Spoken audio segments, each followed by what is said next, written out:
Assalamualaikum class. This is your instructor Anika Muzammil. Today we are going to start our new topic from the chapter first.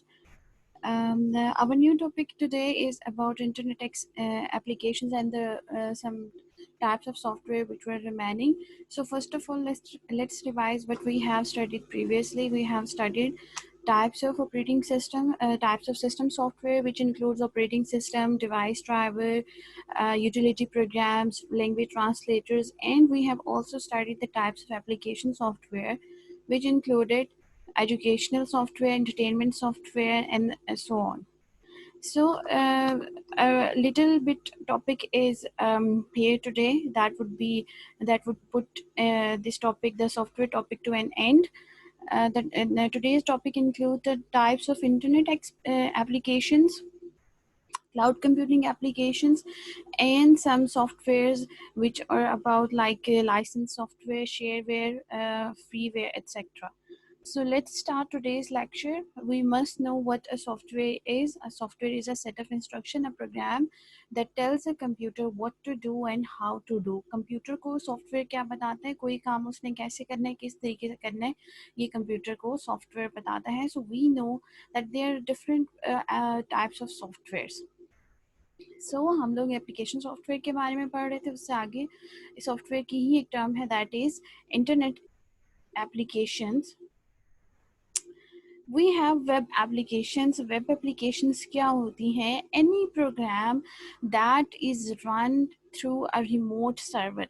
अब remote server क्या होता है कि जहाँ पे हमारे पास उस प्रोग्राम का, उस सॉफ्टवेयर का एक्चुअल डेटा सेव है, हम वहाँ से उसको एक्सेस नहीं कर रहे, बल्कि हम दुनिया में कहीं पे भी बैठे हुए उस सॉफ्टवेयर को एक्सेस कर रहे हैं. That access is called remote access. Just like the the working of remote and TV. You can sit anywhere in front of TV and you can just pass on the channel. That doesn't mean you have to stay connected with the television. You just have a wireless remote and you can change the channels by sitting at some distance. By sitting at some distance, you can control the TV. Just like that, we are using these softwares, these application software, by sitting anywhere in the world. So these applications, these software are known as web applications. Use how to use it, interact with them through the internet using any kind of web browser. अब इसमें हमारे पास जो इसकी examples हैं, those examples include Gmail, Hotmail, Yahoo and some online banking services. इसकी example मैं आप लोगों को ऐसे देती हूँ कि जैसे हम लोग अभी, हमारे पास टेक्नोलॉजी इतनी एडवांस हो गई है कि अगर आपने कहीं लेट सपोज ट्रेन का सफ़र करना है और आप खुद पर्सनली जो टिकट ऑफिस है वहाँ पर नहीं जा सकते, तो hopefully there must be an online service by that train centre के, जहाँ पे वो ऑनलाइन टिकट्स की बुकिंग करवाते होंगे. तो आप अपने सिस्टम के ऊपर उन ट्रेन वालों की वो एप्लीकेशन ओपन करके और उसके अंदर आप लॉगिन करके अपनी सीट की रिजर्वेशन करवाते हैं. तो ये आपके पास जो इम्प्लीमेंटेशन है, ये जो सॉफ्टवेयर की टाइप है, that would be called web application. इसी तरीके से आप जो है जहाज़ की टिकट्स बुक करवाते हैं, या आप किसी रेस्टोरेंट्स, कोई बहुत फेमस रेस्टोरेंट है, वहाँ पे आप अपनी जो है वो टेबल रिजर्व करवाते हैं. तो जिन सॉफ्टवेयर्स को, उनके स्पेसिफिक सॉफ्टवेयर बने होते हैं, उनको यूज़ करते हुए जो आप ये रिजर्वेशंस करवाते हैं, वो सॉफ्टवेयर किस कैटेगरी में आते हैं? वो आपके पास वेब एप्लीकेशंस के अंदर आते हैं. इस तरीके से जो मेल वाले कुछ सर्वर्स हैं, वो भी हमारे पास वेब एप्लीकेशंस के अंदर आते हैं, जिनको आप कहीं पर भी बैठ के, सिंपल आपके पास इंटरनेट होना चाहिए, आपके पास डिवाइस होनी चाहिए, और आप इन तमाम सॉफ्टवेयर्स को एक्सेस कर सकते हैं. Next topic is cloud computing application. We have studied the topic cloud computing before. That is cloud computing is basically saving data somewhere else in the cloud. We don't know where the hardware is, where the software is, but we know that we have saved our data somewhere. हमें किसी महंगे hardware की ज़रूरत नहीं पड़ती कि हम अपना तमाम डाटा उसके अंदर सेव करें. हम सिंपल जो है वो इंटरनेट के ऊपर जो कुछ वेब सर्वर्स हैं, वो हमें जो सर्विसेज प्रोवाइड करते हैं, उसको यूज़ करते हुए हम कहीं पर भी उनकी सर्विसेज को यूज़ करते हुए उनकी मेल के अंदर, उनके ड्राइव के अंदर हम जो है वो चीज़ें सेव कर सकते हैं। तो ऐसे ही आपके पास जो सॉफ्टवेयर्स हैं वो क्लाउड कंप्यूटिंग एप्लीकेशंस कहलाती हैं। ये भी जो है वो रिमोट सर्वर एक्सेस के ऊपर बेस होती हैं कि आप कहीं पर भी बैठे हुए इनको एक्सेस कर सकते हैं। इसकी दो एग्जांपल्स यहाँ पे जो मैंने मेंशन की हैं, एक गूगल ड्राइव है और एक ड्रॉप बॉक्स है। गूगल ड्राइव का भी अगर आप लोगों को आइडिया हो कि इसके अंदर भी डॉक्यूमेंट्स आप डाल के वो लोगों के साथ शेयर कर सकते हैं। ड्रॉप बॉक्स के अंदर भी यही चीज़ है कि आप उसके ऊपर अकाउंट क्रिएट करते हैं और उस अकाउंट का पासवर्ड, वो अकाउंट, उस अकाउंट क्रिएट किया और उसका एक फोल्डर क्रिएट हो जाता है। आप उस फोल्डर के अंदर जो भी चीज़ शेयर करेंगे तो आपका वो अकाउंट जिस किसी दूसरे दोस्त के अकाउंट के साथ वो लिंक्ड है, आप दोनों उसके अंदर जो आपने डाटा शेयर किया वो दोनों देख सकते हैं। ठीक है, वो आपके पास फिजिकली किसी डिवाइस के अंदर एग्जिस्ट नहीं करता, बट वो क्लाउड में कहीं पे आपके पास इमेजिनरी जगह के ऊपर आपके पास सेव है। तो ये हमारे पास जो एप्लीकेशन कहलाती हैं, ये क्लाउड कंप्यूटिंग एप्लीकेशन है जो आपका डेटा अपने पास सेव कर लेती हैं। आपको नहीं पता होता कि फिजिकली वो चीज़ कहाँ पर मौजूद है, बट यू आर श्योर कि आपने वो डेटा सेव किया है। आप सिंपल उस आईडी के ऊपर अपनी ईमेल और पासवर्ड के थ्रू लॉगिन करके आप उस डेटा को एक्सेस कर सकते हैं। And obviously to use these facilities we need a high speed internet connection. Internet connection हमारे पास अच्छा नहीं होगा तो हम इन सर्विसेज को अवेल नहीं कर सके। A poor internet connection is as bad as anything. आपके पास हमेशा इंटरनेट को, इंफॉर्मेशन टेक्नोलॉजी को यूज करने के लिए you must have a good internet connection.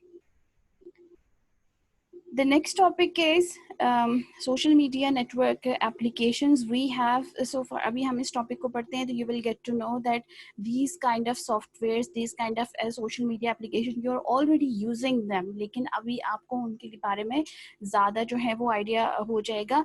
Social media interaction के लिए जो applications हमारे पास use होती हैं, वो तमाम apps जिनको use करते हुए हम लोगों के साथ communicate करते हैं। ठीक है, चाहे हम लोगों के साथ बातचीत करते हैं, either we talk with them, either we share videos, either we share pictures, either we share voice note, either we voice call them or video call them. ये तमाम आपके पास जो एप्लीकेशंस हैं जिनको आप यूज़ करते हुए ये कम्युनिकेशन स्किल्स डेवलप करते हैं, आप ये कम्युनिकेशन करते हैं, वो तमाम वो तमाम सॉफ्टवेयर्स आपके पास सोशल मीडिया नेटवर्क एप्लीकेशंस कहलाती हैं। इनके थ्रू आप अपने फ्रेंड्स के साथ, अपनी फैमिली के साथ, अपने कोलीग्स के साथ जो है वो कनेक्ट हो सकते हैं। इसके कुछ एग्जांपल्स देख लेते हैं। एग्जांपल्स, आई एम श्योर कि एग्जांपल्स देख के आप लोगों को आइडिया हो जाएगा कि मैं किस चीज़ की बात कर रही हूँ। व्हाट्सएप, ठीक है, व्हाट्सएप हमारे पास इसकी एक एग्जांपल है। हम व्हाट्सएप को क्या करते हैं, हम व्हाट्सएप यूज़ करते हैं, किस लिए यूज़ करते हैं, अपने दोस्तों से बात करने के लिए यूज़ करते हैं, अपने दोस्तों को, अपनी फैमिली को वीडियो कॉल करने के लिए, उनको मैसेजेस भेजने के लिए, उनको पिक्चर्स हम उनके साथ शेयर कर सकते हैं व्हाट्सएप के ऊपर। इवन हम ये आगे आपके पास डिटेल में आएगा, इस टॉपिक को हम देखेंगे। तो व्हाट्सएप हो गया, फेसबुक हो गया, पिंटरेस्ट हो गया, Instagram हो गया, Snapchat, Twitter. So these are all social media network applications which we use to communicate with our friends and family. इनको यूज करते हुए हम, इन डिफरेंट प्लेटफॉर्म को यूज करते हुए हम लोगों के साथ कम्युनिकेट कर सकते हैं, उनसे कनेक्टेड हो सकते हैं इन एनी केस। लेकिन इन तमाम कनेक्शन के लिए आपको ऑब्वियसली क्या चीज चाहिए, you must have a internet connection. तो ये तमाम ऐप्स जो आजकल हम यूज़ करते हैं, आई एम श्योर कि आप लोग जितने बच्चे ये सुन रहे हैं वो इसमें से कोई ना कोई एक सोशल मीडिया एटलीस्ट यूज़ करते होंगे। जैसे आप लोग व्हाट्सएप तो ऑब्वियसली यूज़ करें जिसके थ्रू आपको ये लेक्चर मिलेगा, ठीक है। तो आपके पास ये तमाम जो नेटवर्क एप्लीकेशंस हैं, ये सोशल मीडिया नेटवर्क एप्लीकेशंस कहलाती हैं। फेसबुक की भी हमने बात की। फेसबुक के ऊपर क्या होता है कि हम, ये वो प्लेटफॉर्म है कि जो दुनिया में बहुत सारे लोग यूज़ करते हैं। फेसबुक आपको अलाउ करता है कि आप वीडियोस पोस्ट करें, आप पिक्चर्स पोस्ट करें, आप स्टेटस पोस्ट करें, आप किसी जगह पे जा रहे हैं, ट्रैवल कर रहे हैं, आप वो तमाम चीज़ें इसके ऊपर पोस्ट कर सकते हैं। Even it allows you to create groups and create pages to promote anything. आप कोई अपना बिजनेस स्टार्ट करना चाह रहे हैं तो आप फेसबुक की हेल्प लेके वहाँ पे पेज क्रिएट क्रिएट करके यू कैन इवन पोस्ट और advertise your page over there. तो आपके पास आजकल आप लोग देखते भी होंगे कि बहुत सारे पेजेस फेसबुक के ऊपर बने हुए हैं, ऑनलाइन शॉपिंग के, डिफरेंट किस्म के टैलेंट हंट के, बहुत सारे जो आपके पास शोबिज वाले लोग हैं उनके पेजेस बने हुए, लोग उनको फॉलो कर रहे हैं। तो आपके पास ये एक सोशल प्लेटफॉर्म है जिसके थ्रू आप किसी के साथ भी कहीं पे भी जो है वो कनेक्शन क्रिएट कर सकते हैं। Similarly we have Twitter.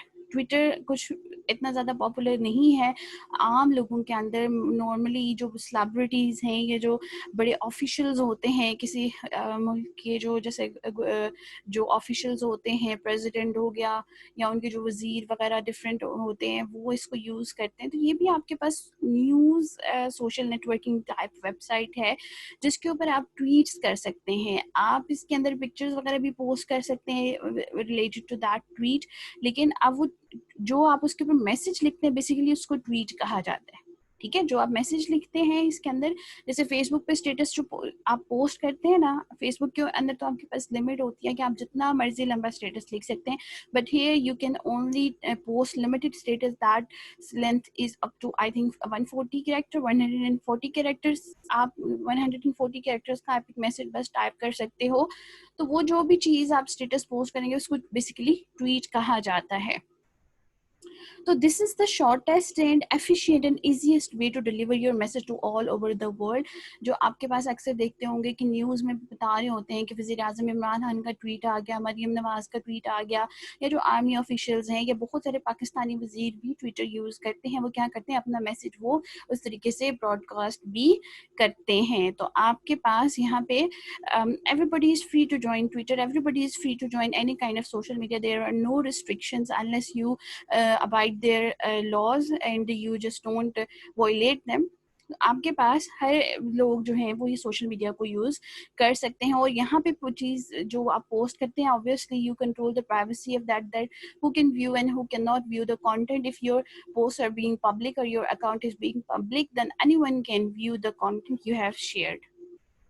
Moving on to next topic, that is WhatsApp। We all know what WhatsApp is. It's a basically instant message service for smartphone users that enables you to share pictures, that enables you to call, that enables you to call even voice call or video call. That's a variety basically, that enables you to post status, that enables you to create groups, just like we have created the study groups for your all respective classes।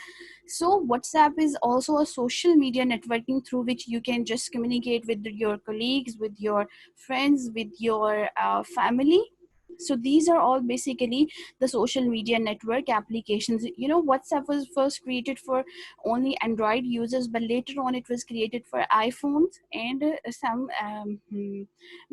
BlackBerry products as well। And now we have even a web a desktop version और web version of WhatsApp as well, कि आप लोग अपने mobile के ऊपर तो WhatsApp open होता ही है, लेकिन उसी मोबाइल के थ्रू ही आप उस व्हाट्सएप अकाउंट को किसी भी वेब ब्राउजर के ऊपर जैसे लैपटॉप या कंप्यूटर के ऊपर भी ओपन कर सकते हो। That has a different process, like you have to scan a QR code I guess, and your WhatsApp is linked with that computer और दैट लैपटॉप। सो जो हमारे पास टाइम गुजरता जा रहा है, these features are getting updates. जैसे Facebook के ऊपर आपके पास लाइव आने का ऑप्शन होता है कि आप लाइव आके लोगों के साथ लाइव जो है वो अपने व्यूज वगैरह शेयर कर सकते हैं। तो basically we have discussed only 3 social media network applications and what are their use and why are they are being used। so you must know कि आप इनमें से कोई एटलीस्ट फेसबुक और व्हाट्सएप को तो आपको पता होगा, ट्विटर का चलो इतना नहीं पता, बट दीज और उसका भी शायद आप लोगों को पता हो, बट दीज वेबसाइट्स और दीज वेबसाइट्स कह रही हूँ, these applications are basically called social media network applications. Okay, moving on to the next topic, that is licensed software। what is a license? License basically gives you some right। it is about anything। आपका driving licence है तो वो आपको drive करने का right देता है। आपका अगर गन का लाइसेंस है तो वो आपको जो है वो गन यूज करने का जो है वो राइट देता है। तो किसी भी चीज का लाइसेंस जो है वो देना है, that means you are you have all legal rights to use that device, to use that software, whatever that is। Okay तो लाइसेंस सॉफ्टवेयर हमारे पास basically it is an official agreement that specifies the term of use of that computer program कि वो computer program किस तरीके से इस्तेमाल कर सकते हैं। देखिए हर सॉफ्टवेयर हमारे पास जो है वो कौन डेवलप करता है, सॉफ्टवेयर डेवलपर बनाता है उसे। और वो क्यों बनाता है? Just to earn money. किसी को जो है वो सिंपल लोग पढ़ के बनते हैं ना, आपके पास प्रोग्रामर कंप्यूटर साइंस पढ़ के बनते हैं, प्रोग्रामर बन गए तो किसी की प्रोग्रामिंग बहुत अच्छी है तो वो सॉफ्टवेयर डेवलपर बन गया, वो प्रोग्रामिंग करके सॉफ्टवेयर डेवलप कर रहा है और उन्हीं सॉफ्टवेयर डेवलप करने के बाद उसको सेल आउट करके वो पैसे अर्न कर रहा है। ठीक है, तो हमारे पास जब एक सॉफ्टवेयर आ गया तो उसके बारे में बहुत सारे रूल्स भी होते हैं, राइट्स भी होते हैं कि आपने सॉफ्टवेयर जो है ओरिजिनल ही परचेज करना है, आपने उसकी कॉपी बना के सेल वगैरह नहीं करनी, इसके ऊपर हम आते हैं। लेकिन लाइसेंस सॉफ्टवेयर की बेसिकली हम बात कर रहे थे, that is a legal agreement between that tells you the term of use for that respective computer program. इसके अंदर आपके पास जो सॉफ्टवेयर डेवलपर है और यूजर, उन दोनों के राइट्स डिफाइन होते हैं। क्या राइट्स होते हैं? कि आप उस सॉफ्टवेयर को परचेज करेंगे, उस सॉफ्टवेयर को परचेज करने के बाद you are not allowed to create any copies of it and selling it onwards. आपने एक सॉफ्टवेयर, लेट सपोज मैंने 1,000 का एक ओरिजिनल सॉफ्टवेयर मैंने परचेज किया, अब मैंने परचेज कर लिया, मेरे अब ये एथिक्स के अंदर, ये आपके पास जो है कंप्यूटर के एथिक्स के अंदर आता है कि मैं उस एथिक्स के को फॉलो करते हुए मैं क्या करूंगी कि उस सॉफ्टवेयर को मैं खुद ही यूज करूंगी, मैं उसकी कॉपी बना के उसको अपने बेनिफिट के लिए आगे सेल करना स्टार्ट नहीं करूंगी। That is the copyright law basically. अगर आप ऐसा करते हैं तो आप कॉपीराइट लॉ को ब्रेक करें, you are invading that law. और उसको इन्वेट करने के खिलाफ आपको काफी सारा जुर्माना भी हो सकता है। ऐसा करने से क्यों मना किया गया है? क्योंकि जिस बंदे की एक्चुअल मेहनत है उसी को उसका सलाह नहीं मिलेगा। अगर वो आपके पास, मैं किसी उसका सॉफ्टवेयर परचेज करके मैं उसकी कॉपीज बना के मैं अपने नाम से अगर सेल आउट करना शुरू कर दूं तो जो असल पर्सन है उसको इस चीज का कोई बेनिफिट नहीं मिल रहा।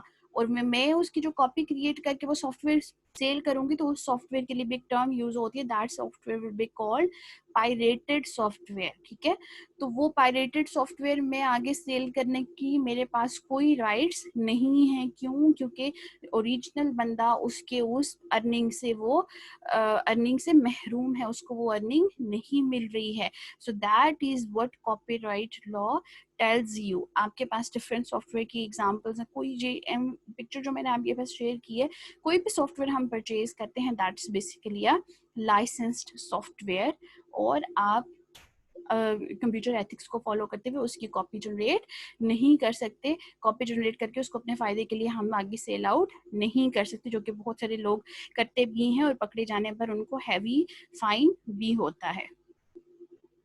Okay, next topic is open source software. आपको मैं इसकी एक एग्जांपल भी दिखाती हूँ, स्क्रीन से हट के हम लोग थोड़ा सा जो है वो साइट पर भी जाएंगे कि ओपन सोर्स सॉफ्टवेयर क्या होता है, किस तरीके से, जैसे इसके अंदर कोड की बात हो रही है तो वो कोड क्या होता है। यू मस्ट नो कि कंप्यूटर के अंदर जितने भी जो हमारे पास एप्लीकेशन प्रोग्राम्स आते हैं, हमारे पास कंप्यूटर के अंदर जितने सॉफ्टवेयर हैं, मोबाइल के अंदर हमारी जितनी एप्स आती हैं, उन सब को क्रिएट करने के लिए प्रोग्रामिंग की जाती है।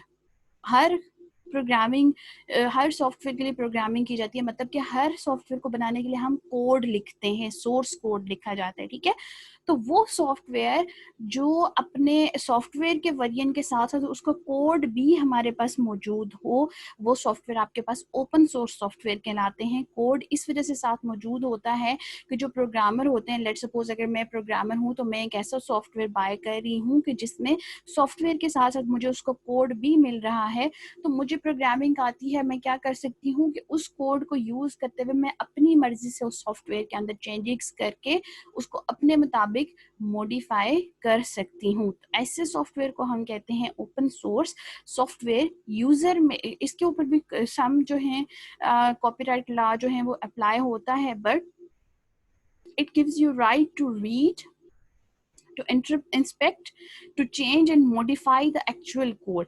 आपके पास इसकी जो एग्जांपल है that is Linux software, that is basically your operating system. आपके पास ये जो सामने ये जो पिक्चर नजर आ रही है, आपको ये बिल्कुल ऐसे इंटरफेस नजर आ रहा होगा जैसे विंडोज का होता है, but this interfaces of Linux operating system that is a bit different to Windows operating system. तो Linux जो आपके पास सॉफ्टवेयर होता है उसका कोड भी आपके साथ गिवन होता है.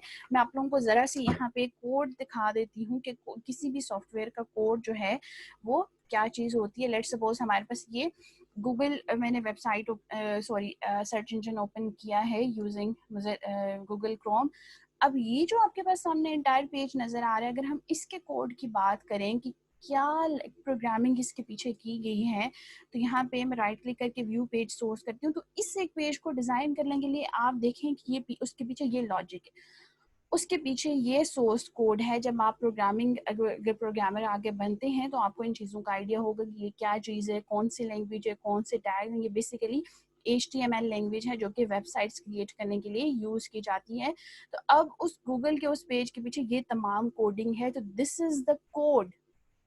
ओपन सोर्स सॉफ्टवेयर में सॉफ्टवेयर के साथ इसी किस्म का आपको कोड भी दिया जाता है, जिससे आप क्या कर सकते हैं कि उस सॉफ्टवेयर को अपनी मर्जी के मुताबिक कोड सॉफ्टवेयर को चेंज कर सकते हैं. तो वो ऐसे सॉफ्टवेयर आपके पास ओपन सोर्स सॉफ्टवेयर कहलाते हैं.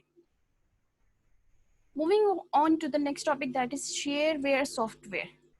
The software which is given to the people free of cost for a limited time period. ऐसा सॉफ्टवेयर जो हमें इंटरनेट से हमने डाउनलोड किया, लेकिन उसका एक टाइम लिमिट उन्होंने लिखी हुई है कि 30 दिन के बाद लेट्स सपोज ये सॉफ्टवेयर एक्सपायर हो जाएगा and you need to purchase that software. तो ऐसे सॉफ्टवेयर हमारे पास शेयरवेयर सॉफ्टवेयर कहलाते हैं. मोस्टली हम इंटरनेट से जो है वो एंटीवायरस सॉफ्टवेयर इंस्टॉल करते हैं. एंटीवायरस सॉफ्टवेयर वो क्या होता है, थोड़े दिनों के बाद वो एक्सपायर हो जाता है. जब हम उसको यूज़ करने की कोशिश करते हैं, एक्सेस करने की कोशिश करते हैं, तो वो ऑप्शन दे रहा है कि you need to purchase this software.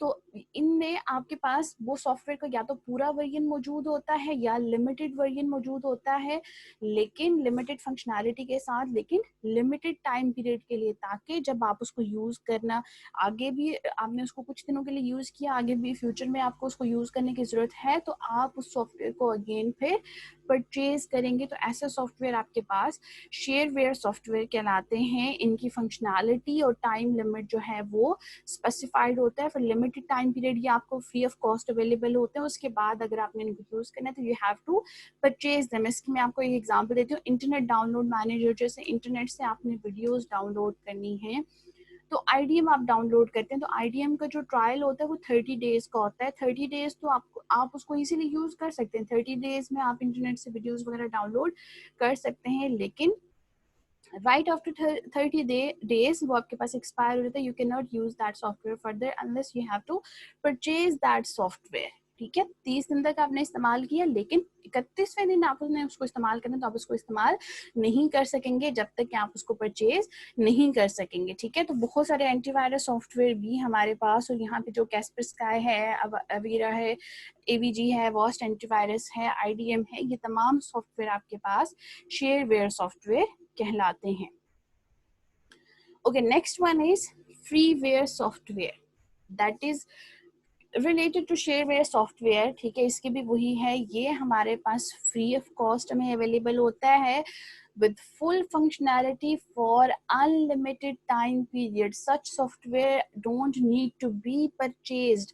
वो सॉफ्टवेयर जो हमें फ्री में मिल जाए अनलिमिटेड टाइम पीरियड के लिए, कि मतलब जितना मर्जी अरसा हम उनको इस्तेमाल करें without paying a single penny, वो हमारे पास सॉफ्टवेयर कहलाते हैं freeware software. These are out of cost. They have unlimited period of time to provide. We can use them for unlimited period of time. There is no time limit कि वो time limit खत्म हो और हम उसको purchase करके इस्तेमाल करें. No. ठीक है, आपने उसको सिंपल इंस्टॉल किया and you can use that for entire for eternity. आप जब तक हैं आप उसको इस्तेमाल कर सकते हैं. इसके अंदर भी हमारे पास रिस्ट्रिक्शंस होती हैं, like you can not use them for profit purpose. के आप लेट्स सपोज जैसे स्काइप है, तो ऐसा नहीं है कि स्काइप को मैंने इंस्टॉल किया, इंस्टॉल करने के बाद अगेन मैं उसकी कॉपी जनरेट करके या मैंने उसको आगे सेल आउट करना शुरू कर दिया. तो इस किस्म आप एकेडमिक पर्पस के लिए यूज़ कर सकते हैं, आप अपने पर्सनल इस्तेमाल इस्तेमाल के लिए उसको यूज़ कर सकते हैं, लेकिन आप उसको प्रॉफिट कमाने के लिए उस सॉफ्टवेयर को आगे यूज़ नहीं कर सकते। कि आप उस सॉफ्टवेयर की डेवलपमेंट का फ़ायदा उठाएं, कि आप उस सॉफ्टवेयर को आगे सेल आउट करना शुरू कर दिए, ये आप उससे नहीं कर सकते हैं। वाइबर, कुछ एग्जांपल्स मैंने लिखे हैं, there are a lot of examples of these softwares. Viber है, ये आपके पास जो है वो फ्री कॉल्स और फ्री एसएमएस सर्विस प्रोवाइड करता है। Mozilla is a web browser. Skype is a tool that helps you to video call. It also gives you some other options as well, like screen sharing and group calls etc. तो आपके पास ये तमाम software जो आपको unlimited time period के लिए available है without paying any cost, these softwares are called freeware software. Moving on to the next topic, that is firmware software. Okay, that is basically an intermediate between hardware and software. ठीक है, hardware और software के बीच में जो हमारे पास इन दोनों को आपस में मिलाने से लेट्स सपोज जो एक न्यू टर्म बनती है, एक न्यू सॉफ्टवेयर है जिसमें आप हार्डवेयर के ऊपर कोडिंग करके उसको जो है वो प्रिपेयर करते हैं to use that software is firmware software. ये इसके मैं पहले आपको एग्जांपल दे लूँ फिर एक्सप्लेन करती हूँ कि हमारे पास बहुत सारे टॉयज ऐसे होते हैं जो रिमोट कंट्रोल होते हैं, जो टेक्नोलॉजी बेस्ड होते हैं, जो आपकी आवाज़ सेंस करके उसके ऊपर काम करते हैं। बहुत सारे टॉयज ऐसे आए हुए ना आजकल, तो उनके अंदर जो बेसिकली एक स्मॉल चिप डाली जाती है, उस चिप को प्रोग्राम किया जाता है, उस चिप का जो सॉफ्टवेयर उसके अंदर इंस्टॉल किया जाता है, जो इंस्ट्रक्शंस दी जाती हैं, that is your firmware software. ये फर्मवेयर सॉफ्टवेयर कहाँ यूज़ किया जाता है? ऐसी जगह पे कि जहाँ पे हमें उस प्रोग्रामिंग को चेंज ना करना पड़े। आपके पास इसकी रोम भी है। रोम का अगर आप लोगों को आइडिया हो, हमारे पास ये इसी फर्स्ट ईयर की क्लास में ही आगे एक चैप्टर के अंदर ये टॉपिक मौजूद है, हम उसे पढ़ेंगे रोम क्या होता है। लेकिन थोड़ा सा मैं आप लोगों को आइडिया दे दूं, आपके को जो कंप्यूटर की जो स्टार्टअप की इंस्ट्रक्शंस होती हैं कि कंप्यूटर ने कैसे स्टार्ट होना है, ये तमाम इंस्ट्रक्शंस आपके पास रोम के ऊपर लिखी होती हैं। और रोम तब बिल्ड की जाती है जब कंप्यूटर बिल्ड होता है और उसके ऊपर एक दफ़ा इंस्ट्रक्शंस लिखी जाती हैं, वो इंस्ट्रक्शंस वहाँ से वो रेज नहीं हो सकती, that is read only memory. तो इसी तरीके से बहुत सारी चिप्स भी टॉय कार्स के अंदर डाली जाती हैं that are programmed not to be change और रेयरली बी चेंज। अगर चेंज भी करना पड़ा तो बहुत रेयर, और उस सूरत में भी वो चिप आपके पास ज़ाया हो जाती है, because they are only meant to be written for once only and they are meant to be read only. तो जो आपके पास वो इंटरमीडिएट जो हार्डवेयर और सॉफ्टवेयर के बीच में दोनों को मिला के उनकी वर्किंग को पॉसिबल करता है, और उस हार्डवेयर के ऊपर जो आपके पास बेसिकली सॉफ्टवेयर जो इंटीग्रेट किया जाता है, that is firmware software. That is toys toys are embedded with firmware software. Similarly, ROM chips are also embedded with firmware software. So that's all for today, and I would also suggest you guys to study the book content as well. I try to cover most of the topic, most of the content from book. I try to just type all the points in the short form so that you can get an idea, but still kuch points miss ho jate hain, so you need to follow the book as well. That's all for today. We are done with the software topic. In the next class we will start a hardware topic. Hardware की क्या types हैं, और लेकिन उससे पहले मैं आप लोगों से हो सकता है कि एक छोटा सा क्विज भी इस बारे में छोटा सा टेस्ट लूँ, क्योंकि हम लोग काफ़ी टाइप्स अभी तक पढ़ चुके हैं, काफ़ी सारा कंटेंट हम फर्स्ट चैप्टर का पढ़ चुके हैं. So you must prepare the whole software topic, because there is a possibility that I will take a small test from that topic in the next class. So students, what we have studied today, let's revise a bit. We have studied internet applications that included web applications, cloud computing applications, social media network applications like WhatsApp, Facebook, Pinterest, Instagram, Snapchat, and Twitter. We have studied what Facebook is, what Twitter is, and what WhatsApp is. These are basically social media networking apps. We have studied the licensed software, and we have seen the examples of it. And we have also studied the open source software, the software that is given with its original source code is basically called open source software. Shareware software that is available free of cost for a limited time period with a limited functionality, that is shareware software. In order to use the software further, you need to purchase that software. Similarly, we have freeware software that is available free of cost for unlimited time period. You don't have to buy or purchase that software, you just install it and you can use it for a lifetime. In firmware software, that integration between a hardware and software, that software is called firmware software. These software is basically embedded in the smart devices that include some machines and some toy cars, etc. That's all for today, and you have to revise from the book as well. Okay student, that's enough. Take care. Allah Hafiz.